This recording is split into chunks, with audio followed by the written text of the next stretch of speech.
What is up, Hulkamaniacs? We are coming to you live from Zach's apartment. And Woo! Big Boys and Body Slams coming to you live with our post show of Survivor Series 2018.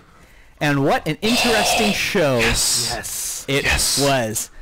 Over here, to my left, we have Handsome Luke. Woo! I gotta tell you though, I was really tired coming in today, and I'm not an energy drink guy, and I was falling asleep in the pay-per-view, and then I drank a Bang. He was also grumpy. I was very grumpy, and then I drank a Bang, and I'm not gonna sleep tonight. This is gonna be fun. And Handsome Kyle. Hi. Handsome, huh? Yeah, very good looking. Hey, let's bring Kyle up a little bit there, Luke in the booth. Oh gosh, which one is he? He should be 3. Hey Kyle, Hey. how do you sound?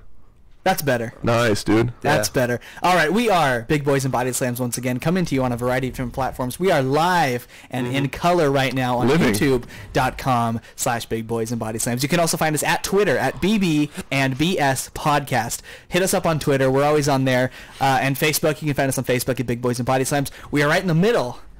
We're smack dab in the middle of our Big Boys and Body Slams best in the world, best of all time tournament. We're having so much fun with that. We're getting votes, so make sure you check out daily our Facebook and our Twitter pages to vote, because we constantly have polls up for you guys and to trust vote on. us, Shane McMahon is not going to run in and win it. Yes, he's not in the bracket. We curated a bit of a controversial list, I guess, of the two guys, and we we're got duking it out. We got some other tournaments we're thinking about doing, maybe like an all-time ECW, maybe a tag team, a few other things too.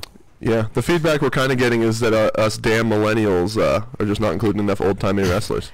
Sorry, go ahead, Kyle. I was going to say, and to be kind of fair, Andre the Giant was great, but I think maybe he could have been moved up a little bit, but there's no way he's going to be a number 1 seed. No, he was a 16. I stand by it. Maybe in looking back at, we should have swapped him and Jeff Hardy, but hindsight is 2020. Also, I hope you guys are enjoying the festive set we have today, as my family and I have decorated the apartment for Christmas, and if you look behind Luke's head, you should be able to see I'm glowing. beautifully lit Christmas tree. Hold on. Xmas tree. So, guys, Survivor Series 2018, just kind of 10,000-foot level. What did you think going in, and how did those opinions stack up or change coming out? Going in, I was super, super excited. By the way, you can find us on Google Play, YouTube, Apple Podcasts, and not Spotify. That's right. SoundCloud too. Nice, dude. Yeah, SoundCloud. We always gotta plug in and give a little shade to that bitch Spotify. That's right. Yeah, they're really gonna take us at this point. Yeah, fuckers. Luke, what did you think going in? What were your guys' expectation levels of this show going in? There was a lot of question marks for me. I was super excited, but I mean, anytime you have someone win the title at the Go Home show like Daniel did, there was a lot of question marks. And while the first half was, we'll get into it, trash, but it saved it. It saved itself for the most part. I agree. I think Survivor Series is kind of an interesting show, at least like the brand split era Survivor Series, because it's not necessarily a show that's very storyline focused per se, but kind of stories within the matches kind of make their way out, and it was interesting to see that play out. My cat just fell off of the desk over there as they played out. So should we get into Survivor Series 2018? Let's do it. No, let's just keep stalling. Well, hey, let's talk about, just to give a shout out to the NXT crew who put on some fantastic matches. I've only seen 2 of the matches, the main 2 matches, but they were very, very good. There was quite possibly 3 5-star matches at TakeOver War Games last night. I know that I would have ranked both the War Games match and the Velveteen Dream championship match both 5 stars. So great. Those are the only 2 matches I've seen. I didn't see the women's match or the Gargano Aleister Black, but I would like to. Yeah, it's all just great stuff. So yeah, props to NXT. They're constantly setting the bar for themselves at a nearly unreachable height, and they somehow manage to leap that bar every single time. It's amazing. I think the best part about that NXT takeover, Doug Furnas wasn't in it. Stop. Hashtag fuck Doug Furnas. Apparently that's a campaign he's trying to start. I'm not on the Doug hate Doug Furnas train. No, I'm not either. Let's get into Survivor Series 2018. I'm not on the Doug Furnas train. So the pre-show started off with Luke, do you want to tell us what the pre-show started off with? The New Day. And I saw the Usos in there. We have Luke over here who refuses to watch New Day matches. It's true. He never gets here for the pre-show match. And it just happens to always be the New Day. Okay, well, no. That should be actually a black mark on WWE for not putting the New Day. A nice use of words right there, pal. God damn it. No, I agree. I know what you mean. Yeah, stop putting the New Day in the pre-show. I agree. The New Day should not be on the pre-show. I totally agree. Right. So we did have the 10-man... I hate you, Kyle. 10-on-10 elimination, Team SmackDown versus Team Raw. The tag teams on SmackDown side, we had the New Day, Sanity, the Usos, Gallows and Anderson, and the Clones. And on Team Raw, we had the B team, the Lucha House Party, the Revival, Gable and Rude, and the Ascension. Of course, the team captains are the Usos on SmackDown and Rude and Gable on Raw. Not that it means anything. Literally means nothing. Let's get into the match here. Well, before we get into the match, they could have done this match a lot better in just a 5-on-5 Survivor Series style match. Yeah, it became obvious as soon as this match started that there were too many people in the match and that they had to get some people out quickly. And it was interesting rules too, because if an individual from a team was eliminated, that team was therefore eliminated. So it was just a way, I think, to kind of expedite the process of the match and make it go quickly. So we do start out here with Epico and Kalisto. They start the match. There's some knee strikes to Epico, a delayed suplex to Kalisto, and then he feigns injury on his knee, which maybe he feigned it, maybe he didn't, because this was a weird spot. I don't think he faked it. He ends up tagging Lince Dorado in, and then he leaves the match, and Gran Metalik comes into the match for the Lucha House Party. Excuse me. So I don't know if that was an angle or if he really tweaked his knee. Can I also say how weird the Lucha House Party is? They come out with piñatas and... Oh, I love the Lucha House Party. Okay, I like them as wrestlers, but I don't really like this gimmick where they're coming out with piñatas and stuff. And then the Revival was like pissed off, and they like knocked one of them out of their hands. Can I just say that you hate that, but yet you were one of the biggest rosebuds out there? Oh, dude, I was a rosebud. That was cool. Right. But when there's luchadors partying... I think the Lucha House Party guys have a lot higher ceiling than Adam Rose. Like, I think you could... Yeah, I agree with that. I think you're sounding like a lemon right now, pal. No, I'm always a rosebud. Oh, okay.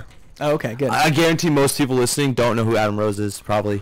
I bet people know. No, we got some smart fans. Some people do. Yeah, we got smart fans. Those smarts more people know Kalisto, though. Yeah.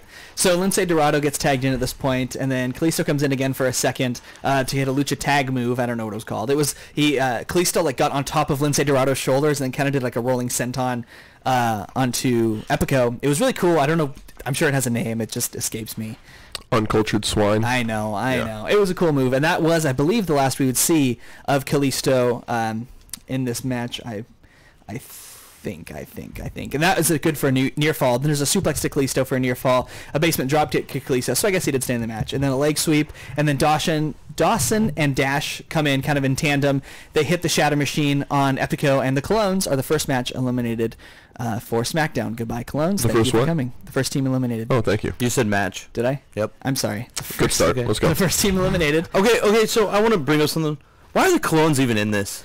Because they had to get enough teams to. These guys haven't been on TV since like 2009, and then they're in this match randomly. And the way they found them on SmackDown, they were in like a dark boiler room on SmackDown with all these other teams, and the Usos walk in and give them T-shirts. That's where they hang out. That's where the jobber teams are forced. That's where their locker rooms are. And it's so sad that Sanity and the Club are on this level. I still call them the Club. I know. It's a shame. It's a shame for sure.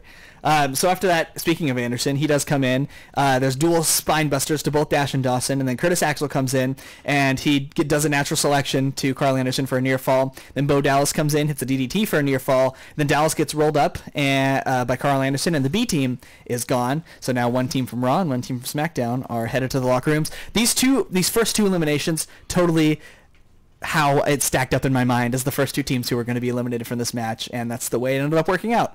Sometimes life's happy accidents. I know.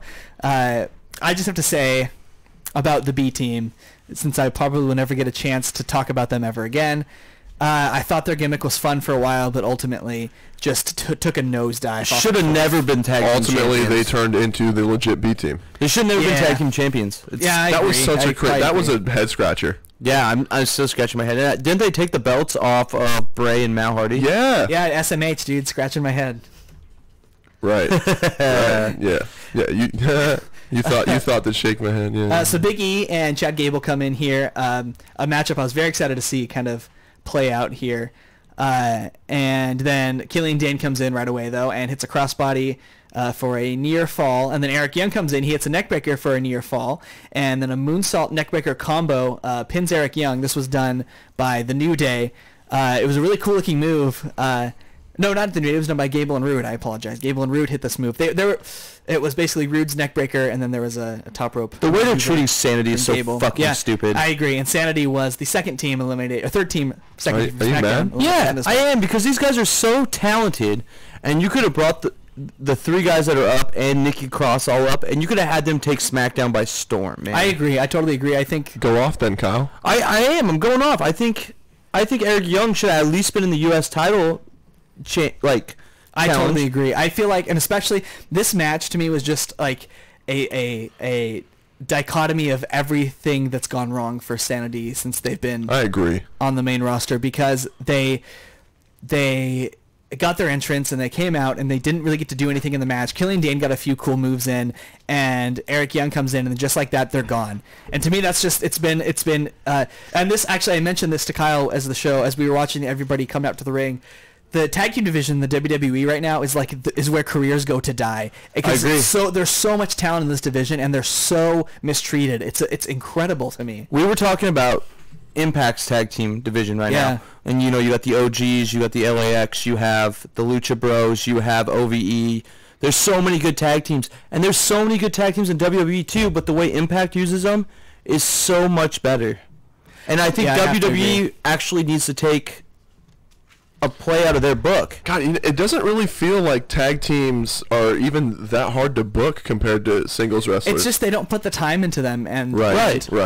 Even a lot of these guys as singles competitors, look at the way they treated Bobby Roode ever since he got called up. He had a shot with the U.S. title, a brief stint, and then he's been doing nothing. When he first came up, they used him right, I thought, as an upper mid-card guy, and then all of a sudden, because he had that feud with Randy Orton, and then it was boom, he's done. No, I agree, and it just really shows you there's so much talent, and it's just I hate to say it's going to waste, because these people have jobs and they have security and their families are eating well, and they're employed by the biggest wrestling company on the planet, but in the same breath, there's so much they're leaving on the table. Right, we're viewing it from an entertainment standpoint. Right, exactly. And another thing, and I understand Jason Jordan got hurt, but they should have never broken up American Alpha. Never. That was another team that really never reached. I mean, they had the SmackDown tag titles for a stint, but they also never reached their. No, they were so good, and very good. We talked about what they should have done was bring in James Storm and put him with Bobby Roode and have them face off against American Alpha. Yeah. Speaking of bad tag teams, I'll drink to that. Sanity is gone. Big E and Conan are in. There's a fall-away slam to Xavier, who gets tagged in right away. Then Victor comes in. There's a long headlock spot here to Xavier Woods. And then the Ascension, I kind of missed what happened here, but the Ascension got eliminated by something from the New Day. I didn't catch exactly what it was, so I apologize for that. I could have. Yeah, me neither. I could have went back, but pre-show. So the Ascension get eliminated in very unspectacular fashion, because I didn't even see what the move was. Oh, I have it written down. Thank you. Xavier Woods come and say I was looking all over for it. Xavier Woods put Big E on his shoulders. Oh, that's right. And then flapjacked him on top of him for a splash, and that was. That's right. So now Luke Gallows and Lince Dorado are in. Lince gets caught on a crossbody, and he escapes from the Magic Killer with a Hurricane Rana. There's dual moonsaults to the club outside to Gallows and Anderson from the Lucha House Party. There's a senton off the top rope by Grand Metalik, and that is enough to pin Carl Anderson, and the club is gone. Gallows and Anderson. I keep calling them the club, but I guess they are always going to be the club. They're just Gallows and Anderson now. People know. And they are eliminated from this match. Another team that is criminally underused in WWE. They're so good, man, and it just sucks. A lot this of whole times, match. Oh, sorry, Luke. I didn't mean to interrupt you. Go ahead. No, I mean, if you look at what they did in New Japan, how hard is it? Because they were kind of for a while they're doing that tweener thing, with Finn and AJ, and had that little club reunion. How hard is it to literally just transplant that gimmick over? I don't understand how they've. I mean, good God. I'm frustrated with all these guys. This match, on top of not being the best match, it did pick up quite a bit towards the end. Just was frustrating to me, because seeing so many of these guys and where they've gone and where they should be. And I understand not everybody can be at the top, but there's still creative ways you can use your entire division and get them some screen time. I know SmackDown's a short show, and Raw, isn't, but you have that extra hour on Raw. But still, I feel like there's a way you could do it, and the effort's just not there. And I guess that goes back to me saying Gallows and Anderson are gone. So Lince Dorado and Jimmy Uso come in. There's chops to Jimmy and a moonsault for a near fall, and then Jay gets tagged in. He gets thrown on his head. No, they throw Lince Dorado on his head. It was supposed to be like a tag team power slam type move by the Usos, I think, but it ended up just looking like Lince Dorado getting dropped on his head, and he got eliminated from that move. It was a bit messy. I don't know what was supposed to be the idea there, but it didn't exactly work out. So now Dawson and Xavier Woods are in. There's an uppercut to Woods, and then Gable comes in. Then Dawson comes back in. Quick tags here. There's a roll-up near fall and a drop kick to Dawson, and then Wilder and Big E are in. There's a belly-to-belly to Dash, and then another. And, man, those belly-to-bellies that Big E does are just so good looking. Big E's suplexes, man. Big E is just... He's a good man. He's real strong. He's real strong. And then Gable comes in. He suplexes Big E, and then he gets a delayed suplex, which then gets turned into a neckbreaker double team move on Big E, and he deadlifted Big E up to give him the delayed German suplex that he does, but he did it to Big E. It was what a show of athleticism that was for Gable there. And then again, that did get turned into the neckbreaker for Big E for a near fall. I really don't think that would have ever been a problem for Doug Furnas, but no, Doug Furnas could have done it with ease. Well, he's a powerlifting champion. That's true. People forget that. That's true.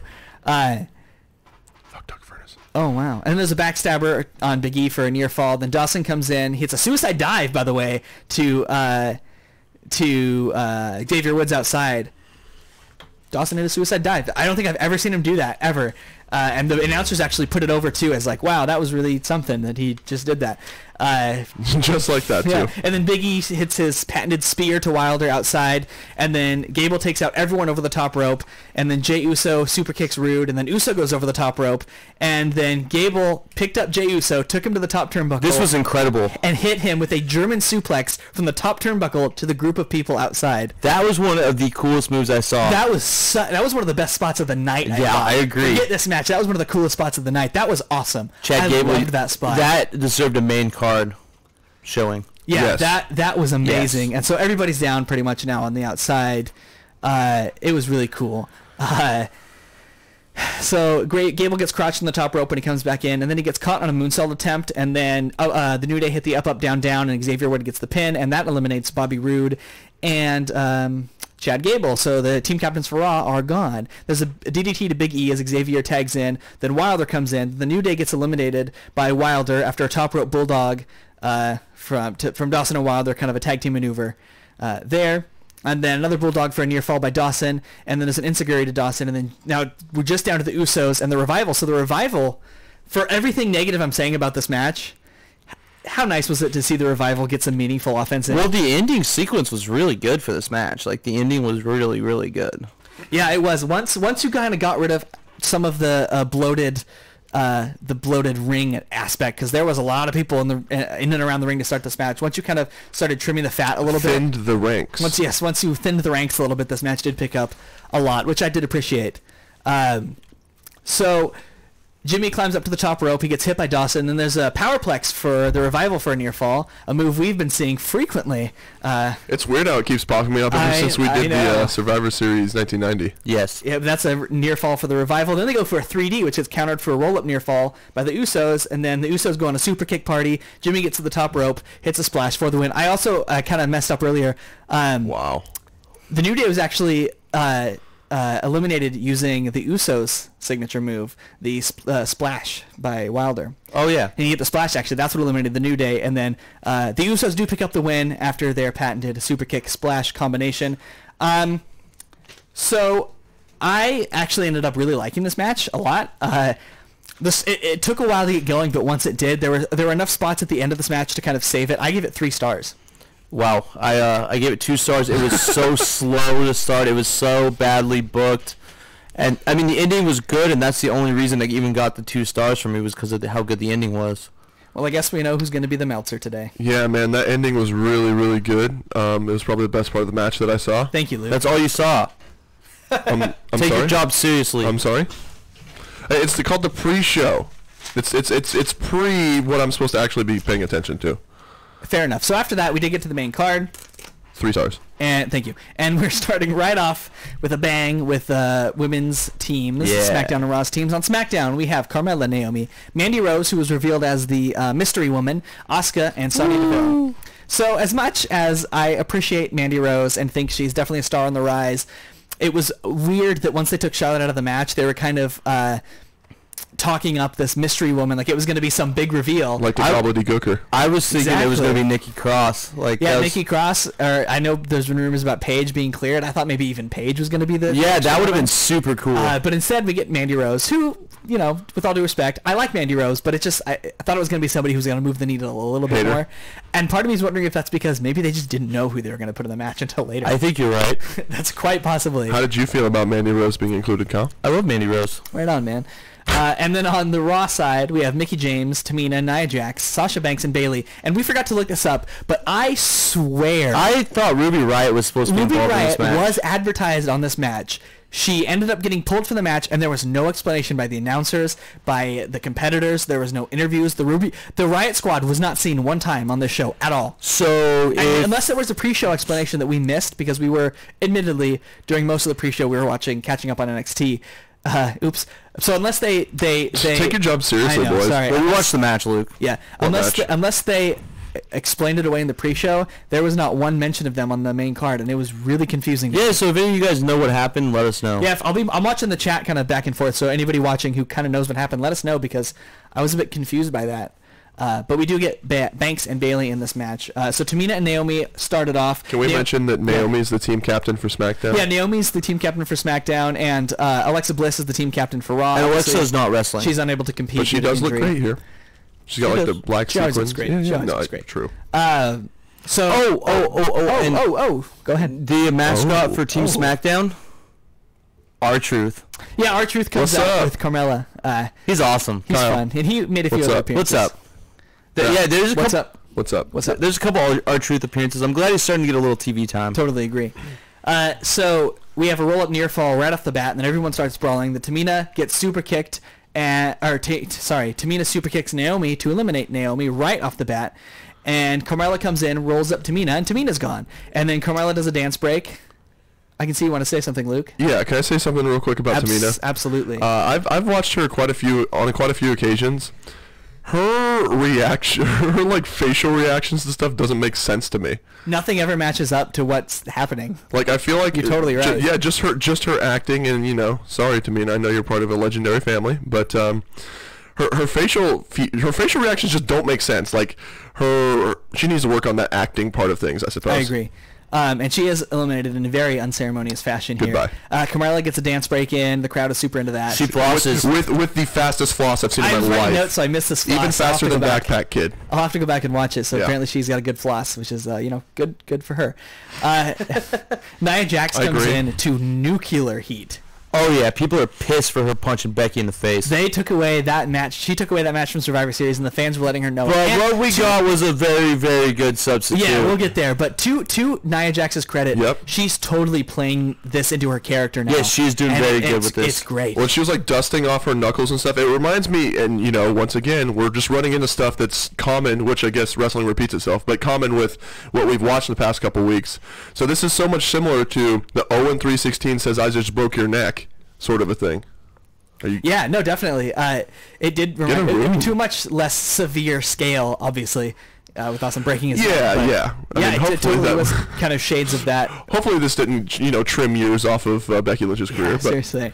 Oh, she's the last kicker. She'll be fine. So she's the man. Oh, sorry. So Nia and Carmella are in. Carmella tries to get a roll-up, but she can't seem to pull Nia down. And then Mandy gets tagged in, hits a running knee to Jax. And then Mickie comes in, hits a neck breaker for a near fall. And then Mandy sinks an abdominal stretch-in for a while onto Mickie James. And a little bit later on, Bayley and Sonya Deville are in the match here. Sasha comes in. There's a double team move to Sonya in the corner by Bayley and Sasha. I don't know what their team name. They had a team name for a while. I don't remember what it was, but we're getting some double team work in there. And then there's a seated senton to Mickie for a near fall from the top rope. And then there's a knee from Deville to Mickie James. And then Mandy gets the pin. And so Deville wasn't the legal person. She hit the running knee on Mickie. And then Mandy Rose came in as the legal woman and got the pin on Mickie James. So she is gone. So Bayley and Carmella are in, and then Bayley gets up top. She misses a maneuver up top, and then she hits the moonwalk DDT onto Bayley. And then there's Bayley to belly, kind of out of nowhere, and Carmella is gone. I do have to say, Bayley to belly, as much as I love Bayley, she's got to get a new finisher. or she can just make it like a belly to belly overhead suplex. Like if I'm sure she could do it. If she just tosses people, then I will think that finishes them a lot better. But you know, you're already a hugger. Don't have a weak finisher like that. But I mean, she's had it for a long time. So Mandy Rose should be. I don't know why I'm that's her pissed. fault. So Mandy Rose and Sasha Banks come in. Sasha Banks hits the backstabber into the Banks statement, and Mandy Rose taps out. She is gone. Goodbye, Mandy. Thank you for being the mystery. Goodbye. Moving right along.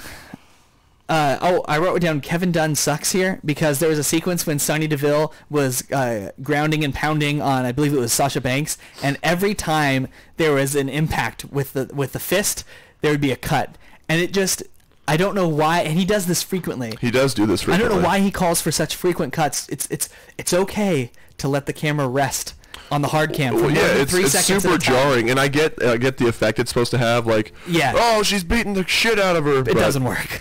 Yeah. It doesn't work. So I said to mention that. And then Asuka comes in to a big pop, and then Deville is in, and then Bayley comes in. A lot of tags here. There's a running knee to Deville from Bayley for a near fall. There's a Deville spinebuster for a near fall to Bayley. Then Nia gets sent into the post. She gets kicked by Asuka while she's down on the outside.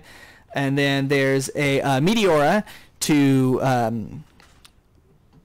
Asuka, on the outside. Nice. Which is when she does the running jump and double knee. The double knees that you like to call a leg drop.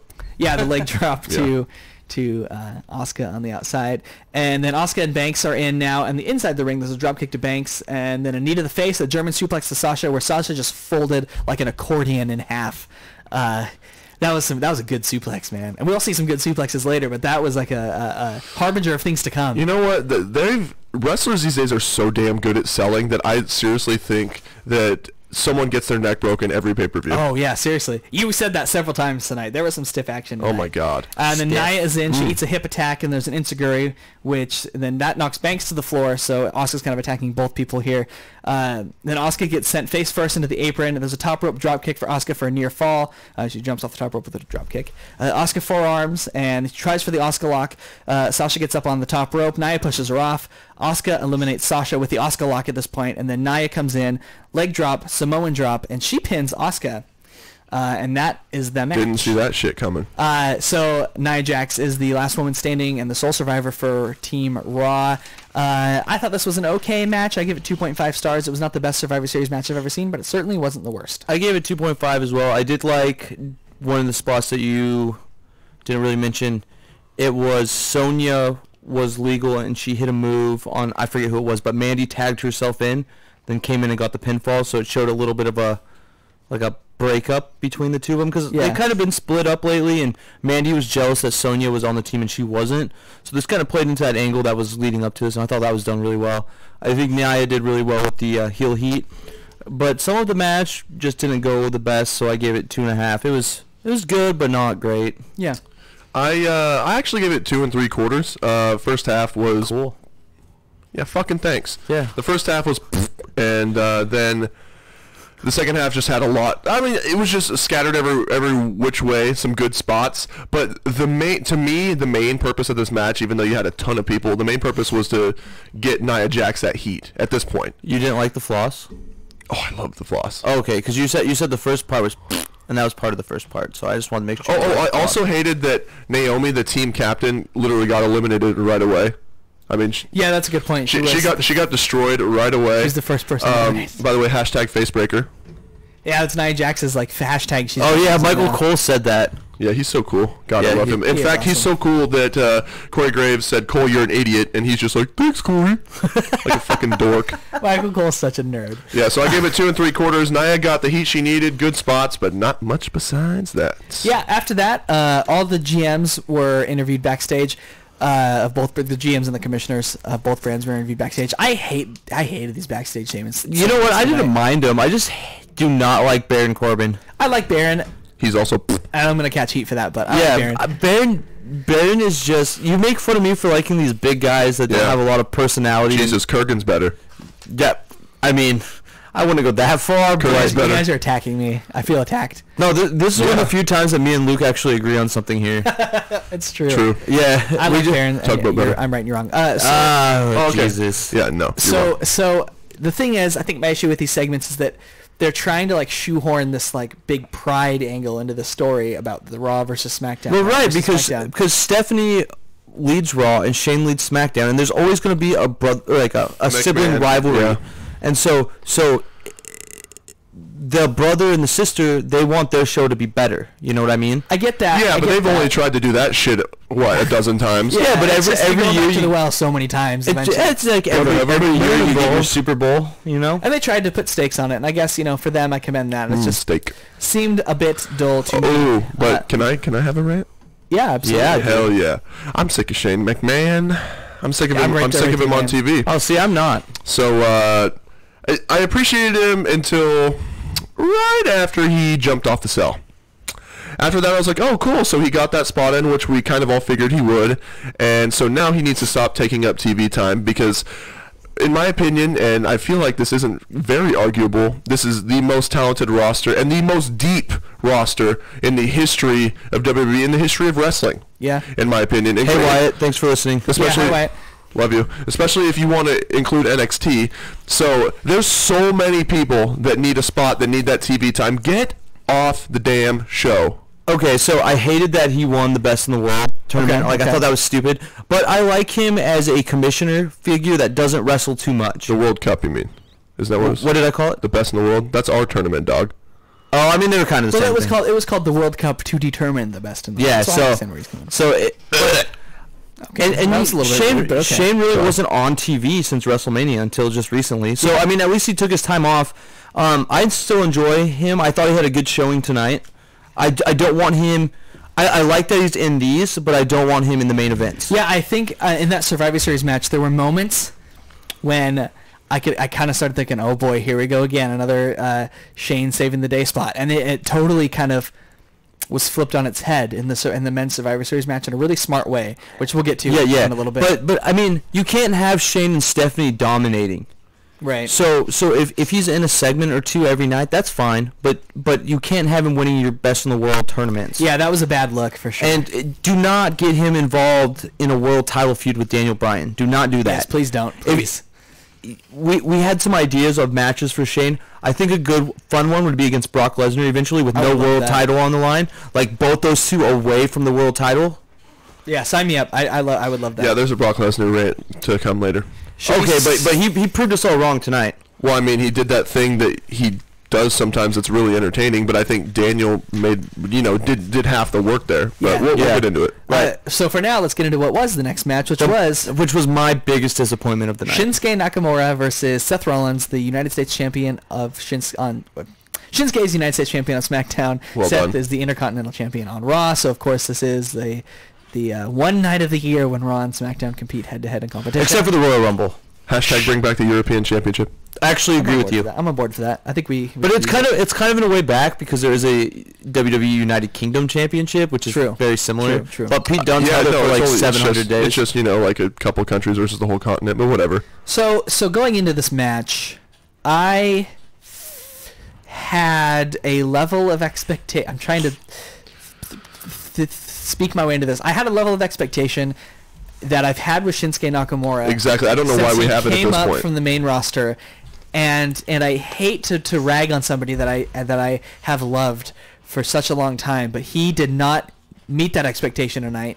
To be fair, the match didn't. So Seth probably has to be part of that as well. But how many times are we let down by Shinsuke Nakamura How many times are we going to give him a pass, the benefit of the doubt? And then compared to Seth Rollins matches, because I guarantee you, most Seth Rollins matches were like, that was great, that was awesome. Yeah, no, I agree with that. It's just strange to see somebody who had such a connection with the fans and who knew his character so well and whose in-ring work was so solid in NXT. And ever since he's come to the main card, it's felt like there's a missing piece. And I don't know what it is. Exactly, because I don't think his character changed very much, if at all, on that transition. Right, you're right. He didn't change his character until he started kicking people in the dick. And they've given him, which was great. Which I really did like that. Fine, but they've given him a ton of opportunities. They've given him that really upper mid card spot, even main event in times, but.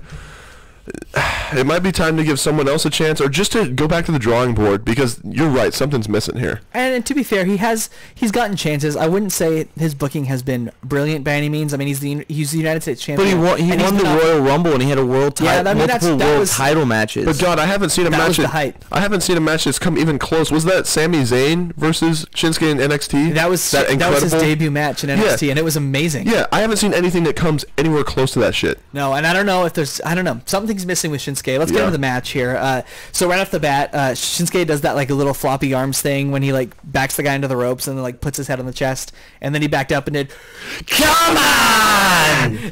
Holy mic clip, baby. That's why I stepped back.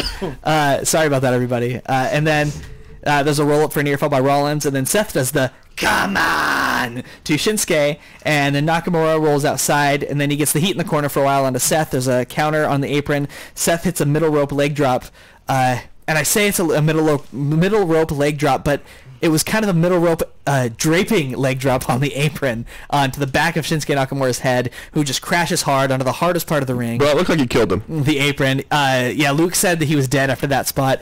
Multiple times. That was a crazy spot, man. He died. That was like the first OMG moment of this match. And this match had a couple of them.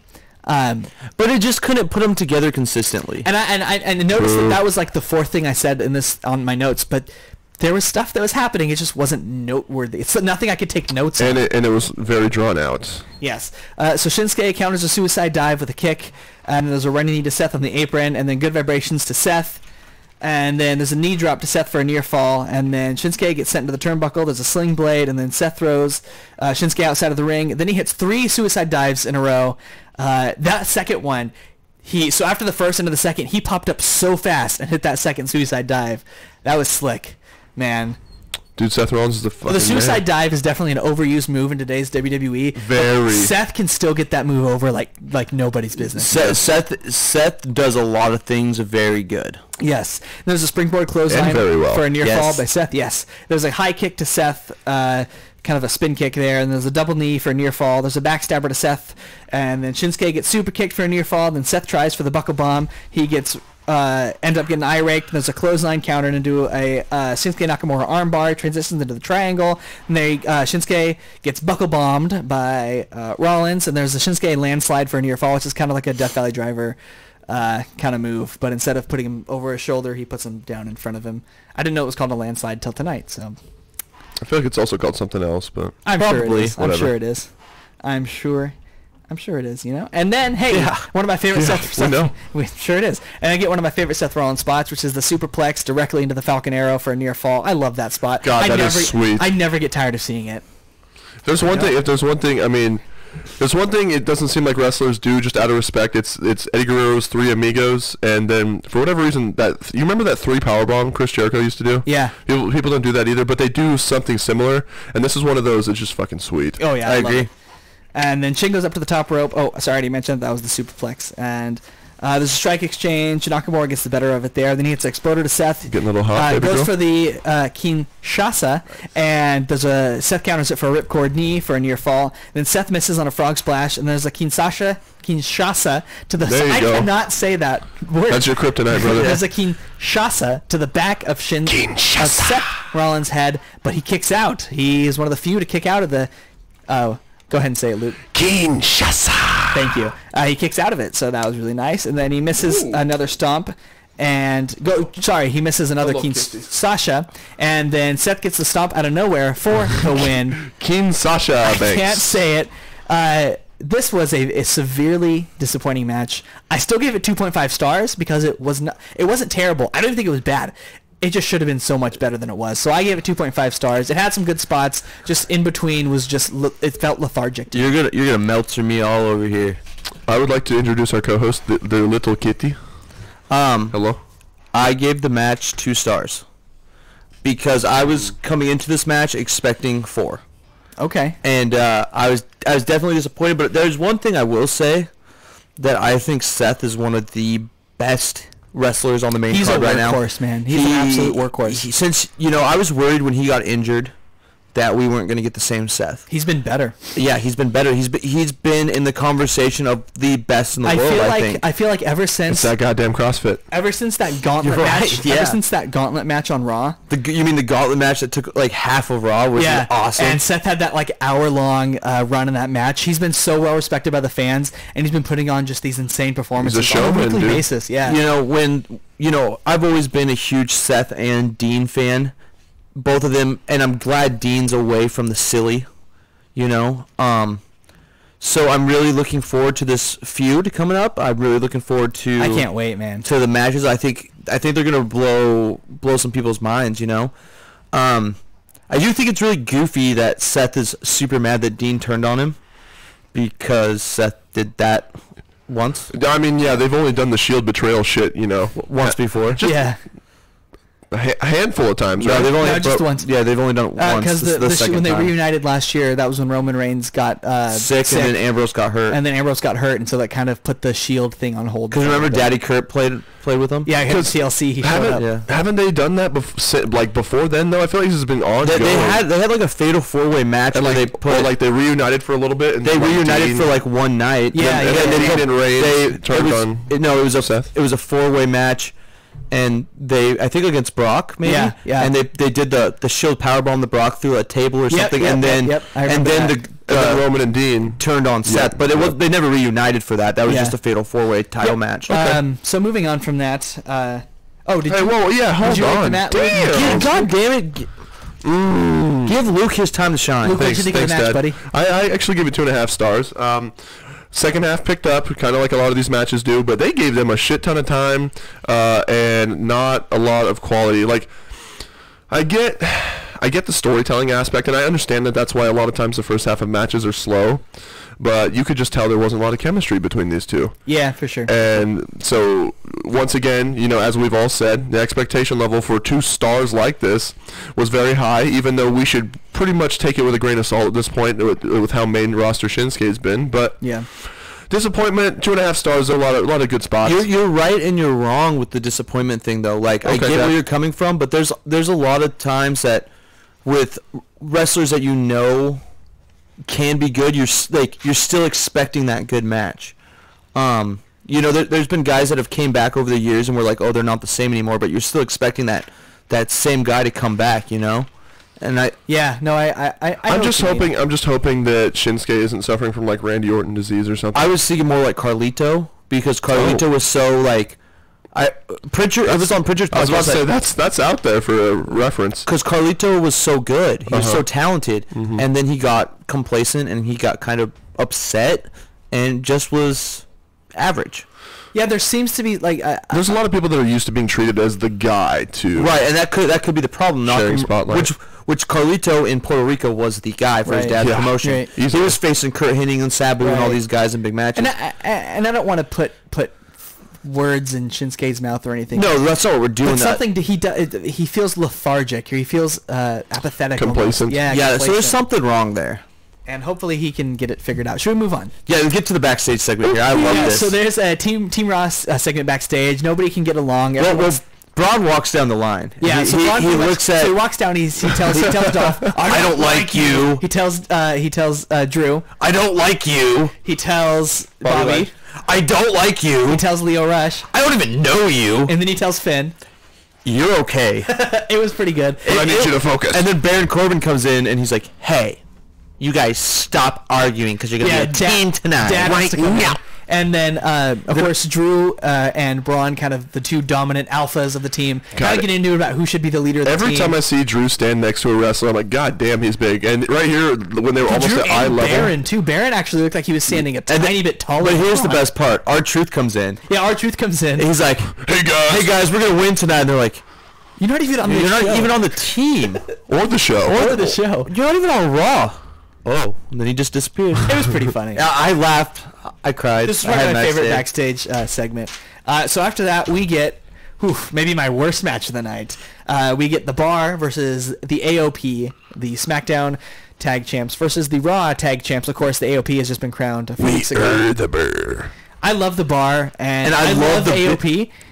But this match, they didn't have chemistry or something. I really liked the Bar's pairing with Big Show, too.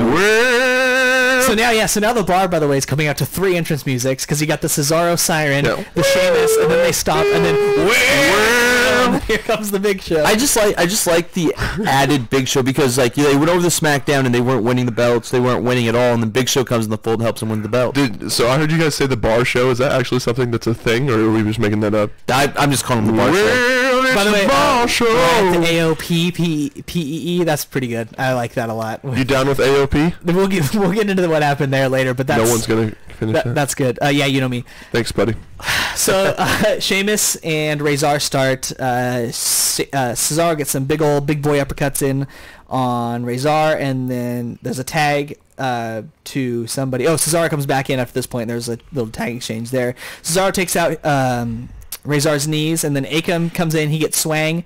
Cesaro's swung. This is Cesaro's thing. He gets swang. Come on, I'm from Lewis County, man. He don't got swang. Oh, Jesus. So he can God, you're so hot. Cesaro swing. This is ridiculous. And then Razor comes in and kind of just like trips over everybody, but it was enough to break up the swang. It's swanging time. That's one of my favorite moves in WWE today. The swing. Cesaro swing. Yeah, I love it. So cool. Tyler Bate does one simply. He does the airplane spin. Yeah, well, both of those are old-timey moves that you haven't seen in a very long time, and they do it very well. Yep. Right, I agree. And then Akam chokes Cesaro on the rope, and then Razor comes in, and then both men attack Cesaro in the corner. Just some big hoss action for a lot of this match. And then Akam gets a sleeper on Cesaro. There's some big strikes to Cesaro, and then there's a knee for the AOP. For an AOP near fall, Cesaro recovers long enough to hit a knee. And Cesaro eats a clothesline for a near fall. And then Sheamus gets tagged in, hits 10 beats of the Ballery to Razor. There's a flying clothesline for a near fall.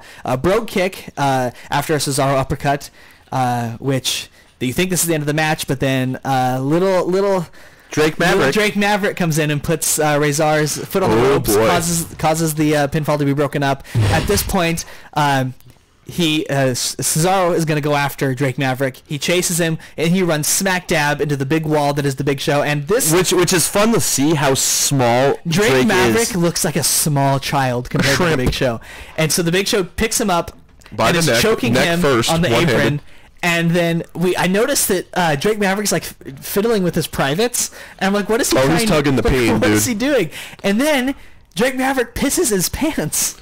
And it's a little stream. Yeah, a tiny. And Big Show's like, "What the fuck, man?" He's just like, "Oh no!" So the bar think that's pretty funny, and then this is all causing a big distraction in the ring, which.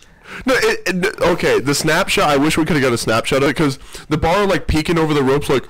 Oh, let me see. Yeah. It just looks hilarious as all three of them were just like watching him urinate. So they're like trying to watch this poor Drake Maverick, scared little puppy dog. This causes enough of a distraction that the AOP capitalized. They hit a double team kind of powerbomb type move for the win. This match was not very good, but I loved seeing Drake Maverick tug on his dick, so it brings it up to 2 stars for me. That specifically, huh? Yeah. I mean, that was funny. What did you guys think of that? I gave it a 2 star as well. Wow. Actually, I'm going to give it a 1.99. Okay. Because what the hell is that? It's my worst match of the show, but not by much. That's the Zachary Decimal System? Yes, thank you. Right there? It's also worth noting, as Wyatt in the chat says, this was the match when Enzo got kicked out of the show. I was gonna. Oh yeah, I forgot about that. Enzo was in the crowd being a dickhole. Yeah, during this match, and apparently WWE security kind of they tackled him from the video I saw. Dang, because he was on the crowd doing his realest guy in the room. I was a real big Enzo. I wonder if he was just asking everyone how they were doing. They were one of the biggest disappointments, I think, coming to the main roster as well. Oh, definitely. I never thought I'd see Enzo in the crowd being a cup of hater. How weird. Good ranks. What a time to be alive. Anyways, did we all rank the match? Oh, I gave it 1.99. Yeah, Luke, what do you give the match? Okay, I gave it actually 1.5. Drakey Poo pissed himself is about all I really got from that. Also, I hate WWE.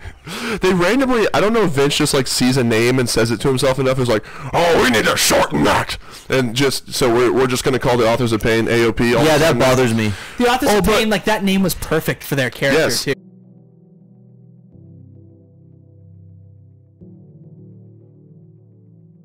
Ouch! What a guy.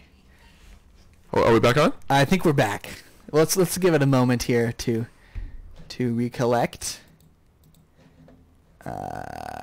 And we should be back. Oh, hey, Wyatt's got another comment. Are we good? Remember Antonio Cesaro?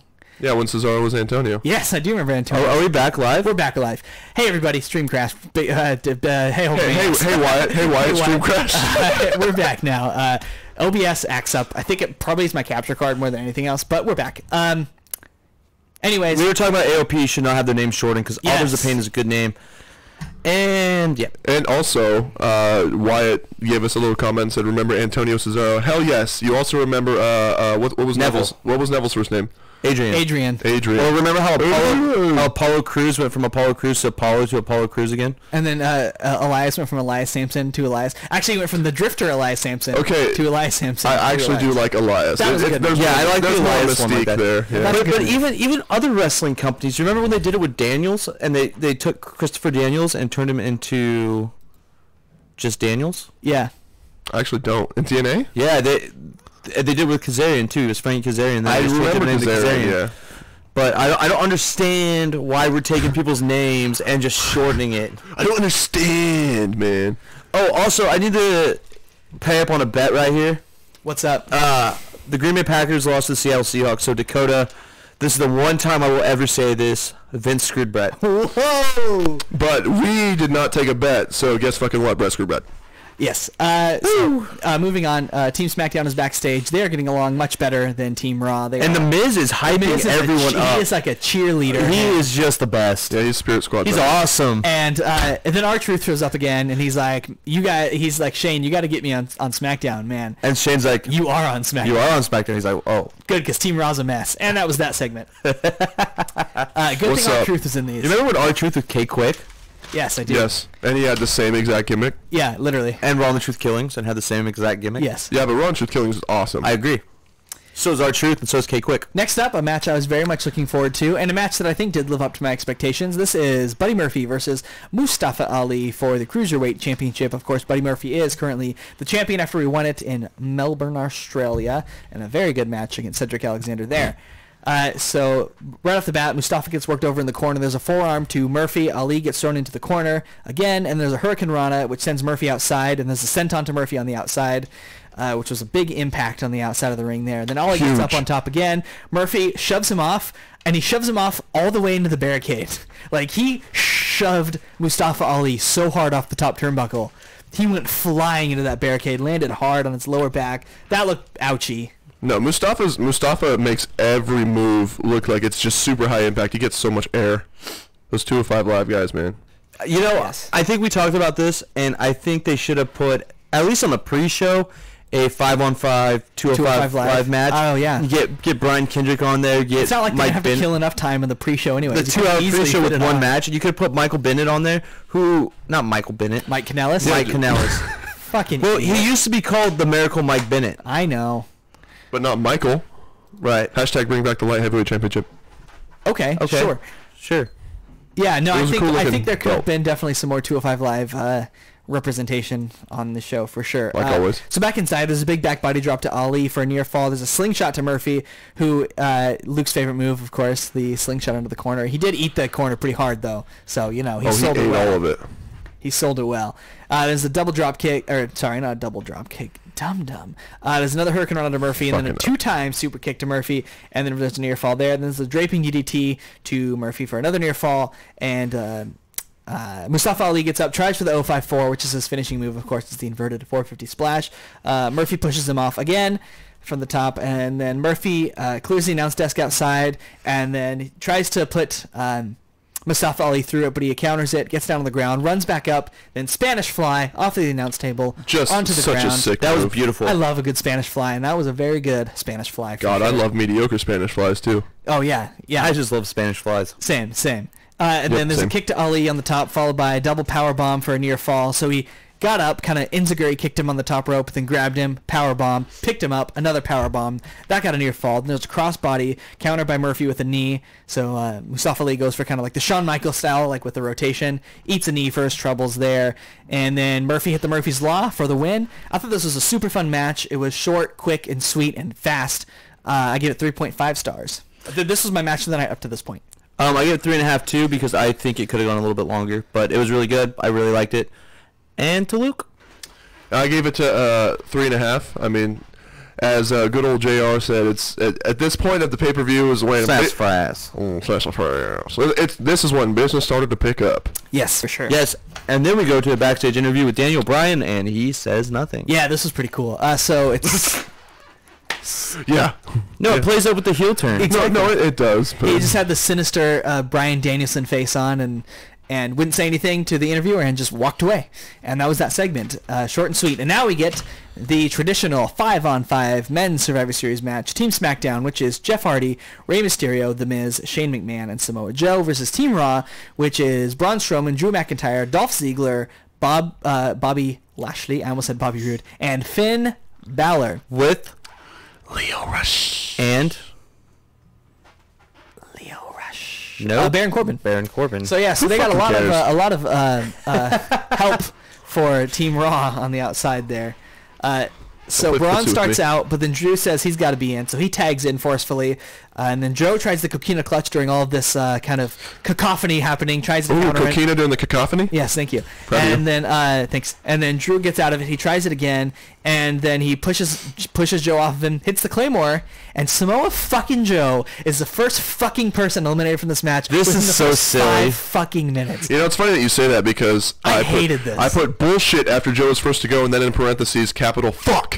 This is so fucking. I'm saying fuck. Ooh, just This go was off. so Go fucking off, Zacky stupid. Poo. Samoa Joe is one of the most talented guys on either roster, and to make him job, and I understand that you're trying to get Drew McIntyre over as Real like one of quick. the strongest guys on the roster. I yeah. get Real that. quick, can we see if Wyatt is also pissed?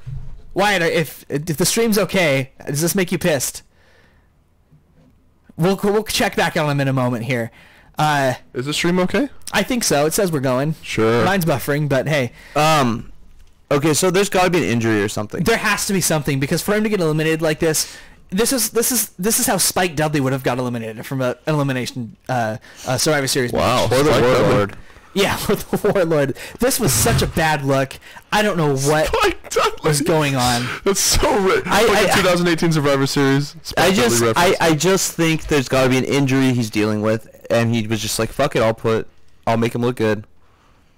That there has to be something like that, or maybe it was Joe's idea to really put Drew over. I don't know, but I didn't care for it.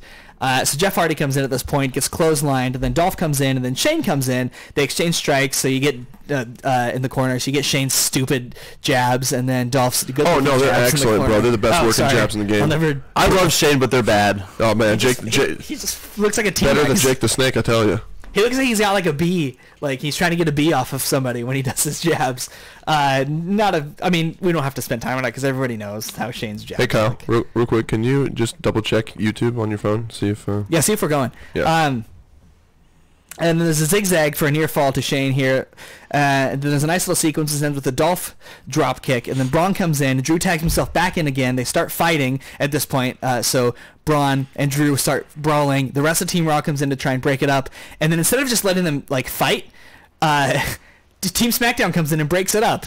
And why not just let them fight at that point? Well, I think Team SmackDown was just trying to get the upper hand. Then you have... Yeah, they're trying to take advantage of the confusion. You're very salty about Joe. Yeah, me too, Wyatt. Me too. Pit. Yeah, obviously, Zach. I really tell us how hated you it. really feel. I really hated it. Fuckity, fuck. Yeah, so eventually the things do get settled down. But there's a lot of crazy stuff going on here. There's a 619 to Braun, and then he gets sent outside. Oh, can I say, Yeah. Rey Mysterio's little ass, a 619, made Braun do a fucking backflip. He sold it like The Rock sells his Well, stuff. have you ever taken a 619, Luke? Can't say I have, Kyle. Well, but you don't know what it feels like. But that's Braun Strowman. Hey, he sold it like The Rock sells a stunner. I'm all right with it. Yeah. Yeah, it was basically like Doug Furnace, overhead Billy DeBarry. Okay, Later. enough with the furnace hate. Good lord. Yeah, the dude's dead. He can't even defend Yeah, himself or seriously. suplex you. So Braun gets sent outside. Oh, he with can the suplex me. 619. Drew gets beat up outside. Shane elbows Braun through the announce table at this point because the announce table was cleared off during the brawl. Shane gets on the top turnbuckle and does his big boy elbow drop through the table. Both men are dead for a while. Which was satisfying. Yeah. You know, that's always a good spot. Love him or hate him. Oh, yeah, definitely. Eventually, we do transition back into the ring. The Miz and Drew are in. Miz gets a big boy headbutt. He goes down. And We then, do love big boy Drew headbutts. doesn't want to tag Finn at this point. So Finn just kicks him in the face, and that counts as the tag. He probably tagged himself in too. He did. I'm guessing. So he eventually comes in. At this point, Michael Cole is losing his mind on commentary, and everybody's just trying to get Team Raw under control. Like, that's the prerogative here. Like, Team Raw doesn't want to get along.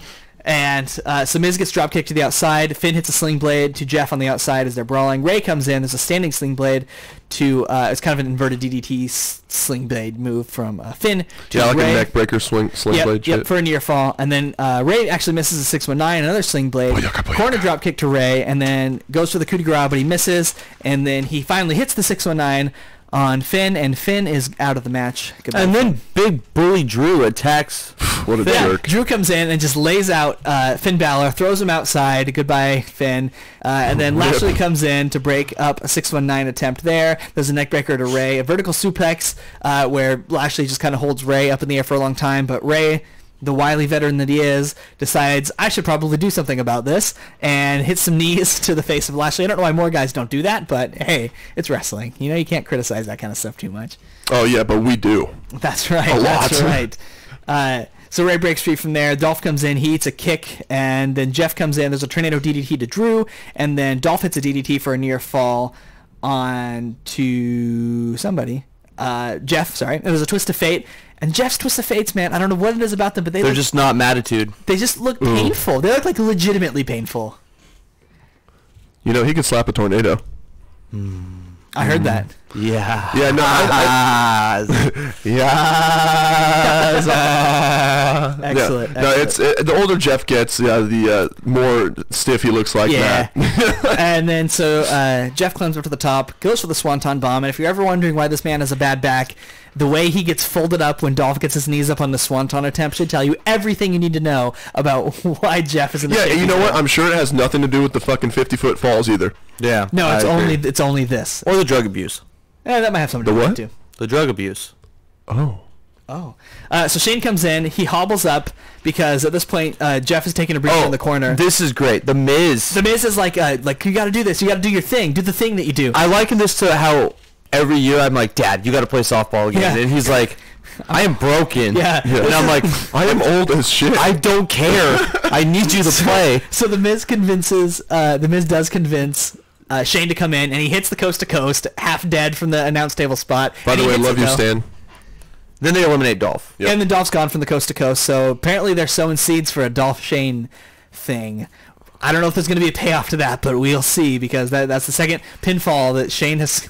I feel weird saying this, but this is the second pinfall that Shane McMahon has scored on Dolph Ziggler in the past month. Dolph who? Ziggler. There's 2 G's there, dog. Ziggler. There you go. Is that better? Yes, bet. Thank you. So yeah, Dolph is gone, and then Bobby Lashley comes in. There's an overhead suplex to Shane, kind of a deadlift looking suplex. Then the Miz comes in. There's a leg sweep to Lashley. Lashley gets sent into the post, and he's down and out. And In then Miz corner- does it again. So Miz tags in Shane again. He's talking him up. Shane's even more dead than he was before. Shane's like, I don't want to do There's no more. He goes for the coast to coast, and Braun, with his big giant tree trunk of an arm, just From the apron. clotheslines the hell out of Shane, and Shane is officially a corpse. Yeah, stop him dead I in his mean, tracks. you guys are talking bad about Shane, but he was pretty entertaining No, in this like match. I mentioned earlier, this was the perfect way to use Shane in this situation. He can't be in a main, like, a world title feud or anything, or a best of the world feud, but these, like, mid-card kind of matches, and these Team SmackDown matches are great. Yeah. Well, his greatest hits album is made up of about 3 tracks, and he goes through them every single match. Yeah. But they always find a way to twist it some sort Yeah, of way. this and, is a good example And him of getting that. cold cocked on the way of the leap Yeah. of faith Well, was a good. couple years ago, remember he jumped off there too, and he got speared by Roman Reigns. That was actually sick. That was the best spear I've ever seen yes, from Roman Reigns. Yes, that was That was fantastic. gnarly. And didn't he give him like a concussion? on Yeah. that? Yeah, I think so. Yeah, whatever, right? Yeah, who cares? But this stuff's cool. So after that, Jeff Hardy does come back into the match now. Tries for a twist of fate. Braun just picks him up and power slams him and Tough eliminates luck, him. Jeff. Yeah, and then Braun gets caught in the 619. So Braun catches Ray on the 619, I should say, and then power slams Ray, and Ray's gone. And now we it's just have Shane McMahon. Dead Shane against Bobby, McIntyre, and Braun, the 3 biggest guys Yeah. on that By team. the way, that's what Ray gets for wearing a My Little Pony mask. Yeah, exactly. So Yeah. Shane Fucker. eats a shoulder block outside. Braun throws him into the ring. The Miz is still in, by the way. So the Miz gets a power slam. Naturally. And now he's gone. So then Shane comes back in. There's a drop kick, like a big drop kick. It sends Shane into the corner. Oh, hey, before Miz got destroyed. Yeah, he was outside the ring, and Braun was running at him, and he threw Shane McMahon in the way, and Braun just bulldozes him. Just Shane bumps it like crazy. So Shane is in the match now. He is just completely worn out and haggard. He eats a big old drop kick that sends him into the corner, and then Braun hits the corner splash to him, and then a power slam, and that is the end of the match. I thought this was pretty fun. We'll see if any storylines or anything come out of it, if it was just a little one-off. But this was the point when I realized that Raw was probably going to sweep the night. Unfortunately. As unfortunate as it was. I do give the match 3 stars. I thought it was fun. And after the match, Baron Corbin attacks Braun Strowman. Oh, yeah. But I gave it 3.5. I was so entertained throughout that whole match. It's very fun. I thought every guy in this match looked really good, especially McIntyre and Braun. And the Miz was killing me the whole match. Yeah, Miz was great. Like he's still a heel, but he's like this goofy like a Bobby Heenan heel. I can see where this character's going, and I'm excited for it. He's like a fake face. Yeah. He's trying to pump up Shane McMahon. Yeah. And Shane looked great. Ray looked great. I'm so happy Ray. Really great. I'm so happy Ray's back. So I think get the old theme song though. I agree, but every guy looked good in this match. I think it was good for everybody involved, especially Braun and Drew. Agreed. Luke? Yeah, I gave this one 3 stars. I really enjoyed it. We actually kind of talked during this match, Zach especially, how you're kind of souring on Braun, or at least the way he's booked. Yeah, I like Braun, but he's just lost so much of his heat to me, and this did do a lot to get it back. But you know what? I literally am I don't think I'm ever going to be tired of Braun Strowman getting his ass kicked like by multiple people and put through a table and just come back and kill everyone. This was and that's actually a good point, because this was like the Braun of old, the way it was booked. Braun came away looking like the big strong man after this match was over, and that's how it should be. We need to get a damn counter of how many announce table spots Braun Strowman has taken. Oh man, it is immeasurable. Yes. Oh, yeah, and he always comes back, you know. So after that, Seth Rollins is interviewed backstage about the match he just had with Shinsuke. He says he's got to go take an ice bath, but then Charlie Caruso says, "Not so fast. I've just been informed that you're facing Dean for the title at TLC," and he said, "All right." And that was that segment. It was just like, wow. So the first, he gave like a little speech, but it was real interesting. The first announced match at TLC is Dean and Seth for the Intercontinental title. If they are smart, they will make this last as long as they can. I don't know if they can push it all the way to WrestleMania. TLC will be in December. So maybe, but that'd be a long feud at that point. Is everything at TLC going to be no DQ, or? I doubt it. Not necessarily. This shit needs to be no DQ. This has to be a ladder match. I would love a ladder match. Or a tables and ladders and chairs. There you go. No, I don't think we should have one of those at TLC. So after that, we get stop. The match everybody had wanted to see, unfortunately, due to Nia's big fist, got replaced with a match everybody still probably wanted to see, but not quite as much. But this match was really something. Ronda Rousey, the Raw Women's Champion, versus Charlotte Flair in the penultimate match of the evening. So they brawl to start the match. I'm just going to get right into it, and I want to gush about this a little bit after. But okay, Ronda full eyeliner, WTF. Stop Ronda's got to please. stop with that makeup, man. It's just getting more and more. She looks like she's from the Hunger Games. I don't know how else to say it. Yeah, no, she looks like I love Ronda, Katniss. but come on. So they brawl to start the match, kind of just some strike exchanges and just kind of brief collar and elbow sequences, and then Ronda tries for the armbar a couple times and can't get it in. She tries for the Samoa drop, still can't get it in. It gets reversed. Can't get into it a in. cradle for 1 count, and then Ronda gets thrown into the turnbuckle, and there's a suplex to Ronda, and then some more mat wrestling, another armbar attempt here, and then while they're on the ground tussling, Charlotte inadvertently elbowed Ronda right in the face. She needs to go back to developmental. She needs to go back to NXT, but Ronda's mouth is busted big time. I'm just kidding, all listeners. Ronda's mouth is busted open big time after that spot, and it just added that little extra drama to this match. She was bleeding good too. She was bleeding good out of her mouth here at this point. Real good. And by the end of the match, it would just be one of many battle wounds she had. But I don't know. I always appreciate blood in today's WWE because I know it's hard way, and it adds so much more. It was a rare occasion where she got that ass whooped. Yes. Yes. I don't know if it was inadvertent or not. It looked inadvertent. I don't think it was on purpose. It was just, Charlotte's got big, long arms, and they move awkwardly sometimes. And I think this was... That and she's a tank. Yeah, I think this was just one of those cases. So then Ronda gets a triangle to Charlotte over the top rope, which was really cool. And Sick. Then, yeah, Ronda gets up top. She gets knocked down, though. Ronda tries for an armbar again, but Charlotte keeps fighting out of it. And then she gets a Boston Crab in, this being Charlotte briefly, but Ronda escapes, and then she eats a big boot after that. And then Ronda gets her knees up on a moonsault attempt, then hits a judo throw, and then there's a spear to Ronda from Charlotte out of nowhere for a near fall. And then there's an armbar. It's get counted into a figure 8. She can't quite bridge all the way, though. Then they both end up rolling out of the ring as they're attempting to just kind of work each other into submissions here. Really good kind of mat wrestling / submission based stuff going on. They're both outside of the ring now. And then Charlotte gets thrown into the barricade, and then they go back into the ring. There's some big chops to Ronda, and she was wearing those welts, or chop marks as I like to call them. Yeah, my boy. With pride here. And there's a big boot, another big boot for a near fall, another armbar attempt, and then another judo throw to Charlotte. Charlotte escapes the ring this time, and then Ronda comes out to go after her.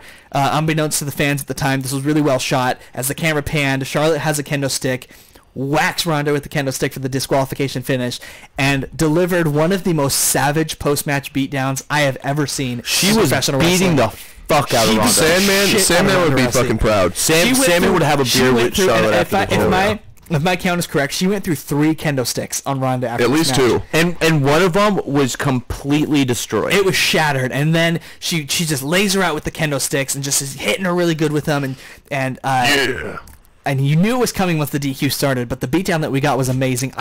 This was easily the most I've seen Ronda Main handled since she's been and Ronda took this well. She was selling like a champ, and I don't think she had to try that hard to sell because the welts, there were welts and bruises all over her. At one point, she got hit in the head with a kendo stick, and that busted her ear open, along with the mouth and the welts. And so she gets into the ring. Charlotte goes to the timekeeper's area. She grabs a steel chair. She comes in. The ref's not going to let her do it, so she leaves the ring. We think it's over. She comes back in. There's several refs at this point. She takes them all out, and then she hits a natural selection onto Ronda, who hits her head right on the chair. She can think she gets some more stomps and maybe some more kendo shots after this. Eventually, several WWE agents come out. They separate Charlotte. Charlotte is looking fierce. She makes her way up the entrance ramp. Ronda is left to stagger out of the arena. She does get up on her own accord. I thought the match was good, but this post-match beatdown was fantastic. Oh my god! What'd you give it? 4 stars. Oh, I gave it 4.5. Oh my god! I loved it. I loved everything about it. The angle at the end was great. The angle, actually, I had 4 down until the post-match beatdown, and then I just bumped it up to 4.5. It was fantastic. There was a lot of, during the match, there was a lot of really good kind of showmanship going on between Ronda and Charlotte of who could sink in their submission and who could be kind of the better technical-based mat wrestler. Better athlete. I think we all know it would probably be Ronda in a real shoot scenario, but it did seem believable in this scenario because Charlotte, again, is a very gifted athlete. Is an athletic freak. Yes, and there were some good spots, but just so good. That post-match was just so well done. It almost makes the hug on SmackDown excusable. Almost. We'll see if it plays into the story later. I said during this time, it was like during that hug, she just transferred all of that evil energy. It's like some Space Jam shit. So that was fantastic. After that, it was time. Oh, God damn it, Luke! What did you think of the match? I don't matter, huh? Just fucking chop it over. I mean, if you showed up for the pre-show, maybe I'd let you give it your star rating. I was here for this. Oh yeah. Yeah. No, 4 stars, and I just. This match was absolutely incredible. Great heat.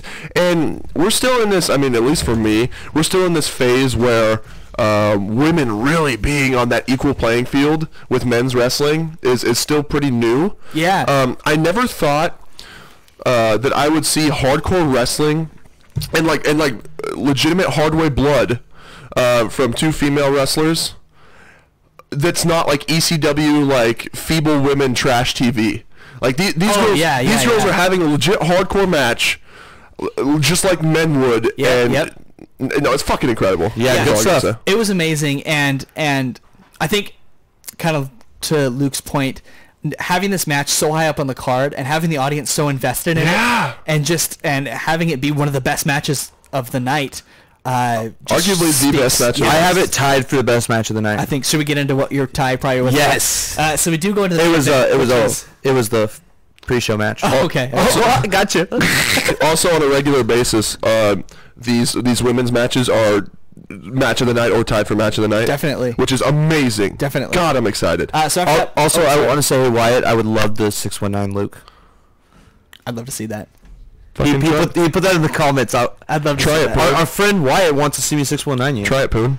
Whoa. Dude, don't be rude. Guys, Sorry, let's get into the main event here. Love you, Wyatt, we got a but, good one to talk about. We we got all know Daniel I'd be doing Bryan this versus for one Brock right Lesnar. Champion versus champion, of course. Daniel Bryan winning the championship on Can I make a SmackDown comment Live. about that real quick? Absolutely. So, I don't like the heel turn yet. I wish the heel turn would have happened either during this match or after it. Yeah.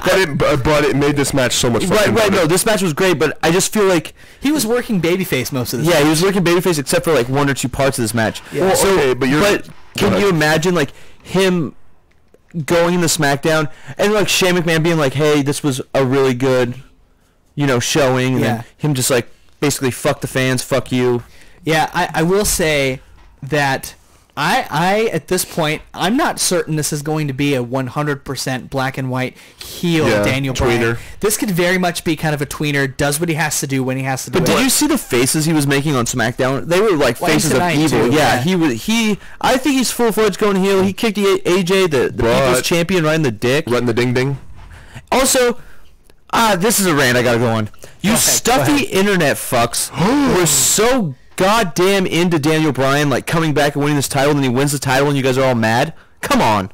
It is also funny that Unbelievable. the last time the WWE Championship has changed hands on a pay-per-view was Jinder Mahal at Backlash 2016 when he won the title for the first time. Isn't that insane? Because AJ won the belt On at the Go Home SmackDown. show. It wasn't quite the Go Home show. Oh, They gave okay, it a couple weeks. So he won the belt before Survivor And then Series Daniel last Bryan year. won the belt. So we do end up getting Daniel Bryan versus Brock Lesnar. Let's get into this. But I do want to say, you guys said he was working babyface a lot of this match. What makes you feel that way besides the fact that he was getting his ass kicked by Brock Lesnar? He was hitting all the moves that made the people cheer. And Those are his signature And he was moves. getting his ass kicked by Brock Lesnar. That's just what's going to happen. He was playing the underdog, though. He was very much portrayed as and a face in a face. He is the underdog. It's Brock fucking Lesnar. But the face role in that match would have came off a lot better. yeah. I mean, not that it came off bad. I just think as a babyface Daniel Bryan, who is 3 times smaller than Brock Lesnar, who's like a shaved He's bear. naturally going to come off like a babyface Right. in that situation. But I also do think with the tweener point that Daniel only goes to like this heel mode once he gets desperate and becomes unhinged. And I think if that's the basis for the character, I'm like so it. excited to see where kind of it like a goes. Brian Pillman, Yeah. Exactly. So Loose right off the cannon bat- is what I was looking So for. the match starts. Brian's kind of taking his time outside the ring. He's kind of doing some jogging. He seems very confident. He's mocking. He goes into the ring. He mocks Brock Lesnar. Well, and even before the match, Brock was kind of stalking him around the ring. Yeah. And so then we get Suplex City right off the bat. There's a big German to Daniel, and another, and another, and another, and another. And Brian, the impact on these suplexes is just painful to watch. I'm sitting here cringing on some of them because I don't want him to get hurt. Yeah, First one, he got dropped right on his head. On his noggin. Yes. So Scary. then after that sequence, Brock Lesnar holds up his belt, kind of showboats to the crowd a little bit, and then Brian gets sent into the barricade outside, and again, and then back inside there's a bear hug, then he slams him down, then another suplex, and another, and then he hits the F5 on Brian. And The F5 connects! Thank you. We all kind of think this is the end of the match at this point. But Hell no. Cocky Lesnar picks up Brian after the 2 count, and he's not going to let it happen that easily. And then Brian manages to get a kick into Brock, and then another right in the eyes, kind of blinds him for a second. Kyoto gets taken out on another F5 attempt, and then Brock Lesnar goes to Dick Kick City. Can I just fucking say this shit? Yeah. I said, because no dick kick ever just happens once. I said prior to this match, I guarantee you there's going to be a ref bump where like Brock throws Daniel into him or something. And you called it. And immediately there's going to be a called dick it. kick. So guess what? Oh, he's crotch chopping. He's crotch chopping. Oh, man. Right in front of the camera, too. Wow, Bastard. I've never seen someone call the obvious before. Be so excited. You're a piece of shit. I didn't hear you call it. I didn't hear you call that shit. Yeah, so once Kyoto's blindsided, he kicks Lesnar right in the wiener. Fight me. And Lesnar goes down, then he hits the running knee, and the crowd is erupting at this point. Me too. And that gets him a near fall off the running knee. Then there's yes kicks, and then stomps right to Brock's face. And he was stomping him so hard you could see the tread marks from Brian's boots onto Brock's purple face. Which is always been the weird thing with Brock, though, is any hit he takes, it becomes a tattoo for a little bit. Yeah, and there's another F5 counter. Brock gets sent outside at this point. He gets sent over the top rope. and then he gets sent into the post outside. There's a running knee off the apron, and then Bryan gets caught in a suicide dive attempt, gets sent into the post himself, and then again, and then Brock misses a shot with the steel steps, kind of reverberates and hits himself, so he's down a little bit. Post. And then another apron running knee, and then back inside the ring, another one of the single running knees, the Shining Wizard style, for Bryan, another near fall there, and then Bryan takes out Brock's knees, hits a flying drop kick, and then hits a couple of the corner drop kicks to him. And he tries, Brock tries for an F5, but he can't because his legs were weakened earlier in the match. He falls down, and then... Great sell. Yeah, and then this point, Bryan sinks in the yes lock. The crowd is going crazy. Brock selling at this point of the yes lock was fantastic. He's moving the hands up. He acts like he's going to tap. He does break the hold for a second, and then Bryan just gets these stiff shots. Yeah, he just like uses his hand to remove the hold, which is a as smart you way would to remove expect it. Yeah, Brock and then, to do that. Bryan just hits these stiff-looking shots onto Brock, gets the hold back in again. Brock breaks free, hits the F5, does get the win. This match, I needed a cigarette after this match. This match was so much better than I expected it to be. Bryan looks so good here. Ultimately, obviously, Brock does go over as expected. Raw does get the shutout because they don't count the pre-show match. But man, this match was so much fun. I give it 4 stars. 4.5. I would have given it 5 if Bryan would have won. It would have bumped it up for me as well. Because, repping my boy Daniel today. It was so good. It was probably Brock's best match in 5 years. I mean, I can't think of another match that Brock's had in 5 years. His last match against AJ was good. AJ was great. Better. He had one against Roman that was really good. Was it better than this? No. The Goldberg match. I think you're forgetting. Like, I'm pretty sure. Which one? The one at WrestleMania? That was really good, but it wasn't as good as this. I think this probably was his best in a number of years. Yes, I mean, I thought this was a really the AJ match was really good, but I mean, in this match, it had me marking out. Because I thought Bryan was going to win. Yeah. And Brock sold better than he has for anyone. We all became marks during this match. Yeah. All 3 of us. Yeah, the band kicked in. I was on my feet. Yeah, and then the Lesnar Reigns match at last WrestleMania was good, but I really only loved it because there was just gushing blood everywhere. Yeah. Well, I just feel like there was good offense on both sides, and it was a brawl, and it told a good story. Yeah, and the Goldberg match was good, but it wasn't... It wasn't anywhere near those other two. Yeah, I know, but Zach mentioned it. Oh, okay. So I was responding to it. Yeah, I was just thinking. So sorry, because Luke fucking hates Goldberg. So, but he's just not a good wrestler. All right, I agree. But that match was good. But this was the best match he's had in years. Yeah, and so that is the match. What do you think, Luke? Since the triple threats with Orton and those guys back. Oh yeah, that was dope. Since those, I might agree. 4-way with the Shield, this is the best thing he's done. I give it 4 stars. I think that the fact that they allowed Daniel to get so much offense in was awesome, and the only reasonable or logical way to do it was to be brutal in that regard. I mean, where he stomps his fucking face. Yeah. That was awesome. When the hold gets broken and he's just hammering him in the face to get the hold back on. It was awesome. Just allowing him to get so much offense in and how brutal it was such a brawl. If this is the Daniel Bryan that we're going to get from here on out, he's going to be the top guy in the company again very soon. So do you give him an AJ at TLC? Yeah, I think so. So then, sure. So he's got to win the feud with AJ. Yeah. Who's next? You're next. That's a good question. I'm trying to think on SmackDown. Ray, maybe? Yeah, Ray would be fun. The Miz still has a title shot. The Miz and Bryan and kind of swap their roles. I think they'll hold that off till WrestleMania, if I had to say. What about Bryan, Jeff Hardy? Yeah, I mean, those are options. Bryan Joe just had his several shots at the title, so I don't know if they want to go back to that well right away. Right. But overall, what did you give the show? Also, I'd just like to say 2 brawls to end the show was fucking amazing. I thought that this show had a bit of a slow start. Although, as we're talking about it, I kind of enjoyed it more than I did in the moment thinking back to it. Overall, I'm going to give the show a solid B, just because particularly those last 2 matches were so entertaining and so they're just so violent in a good way that it kind of bumped the grade up from what would have been a C show, maybe a C-. I'm going to give it a solid B. I'm going to give it an 83%. What's that result in? It's in between the solid B at 85 and the low B minus at 80. Okay. Because so I'm pretty sure that means it's a B minus. Yeah, it's a B minus. Yeah. No, it's in between. It's a B I don't want to give it a B There's minus. no in between. It's a B minus or a B. This is my rating system, Luke. So you can fuck off. No, it's not. It's a fucking letter So grade. I'm not giving it a B minus or just a B. It's like in the middle. So the beginning of the show. B plus or minus. No. A B plus minus. Yeah, that works. A B minus plus. How about that? Okay. Pretty sure that results in a B, but alright.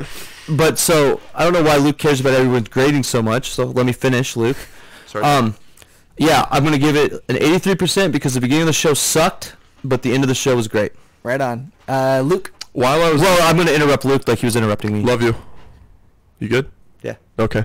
And then there was. Then there was what? I had to interrupt you again. Oh, okay. But do you have a thought? Luke, shut. Okay. While I was using. Oh, I turned nice. Kyle down all the way, so Nice. now he can't talk. While I was using the facilities, I was reading some people say that this was the best pay-per-view of the year. I disagree. I disagree I think strongly. SummerSlam, wasn't that the one that was amazing? Yeah, Like, all SummerSlam throughout- had the. Turn up, can't talk. Yeah, turn There you go, Kyle. pal. Turn Kyle. Go down. ahead. Evolution. Oh, yeah, that's a Evolution. good point. Are we talking main roster only? Well, 'cause Yes. yeah. Okay. Yeah. Because the NXT is I always thought, blowing yeah, out of the water. SummerSlam, Right. Hell in a Cell, and Evolution were all three. Was it Hell in really a Cell? solid. Which one was Brock? That was Hell in a Cell, wasn't it? Hell in a When Cell Brock was our came first back, live That crazy ending. Yeah, when Yeah. Brock came back. Yes, no, With that Foley.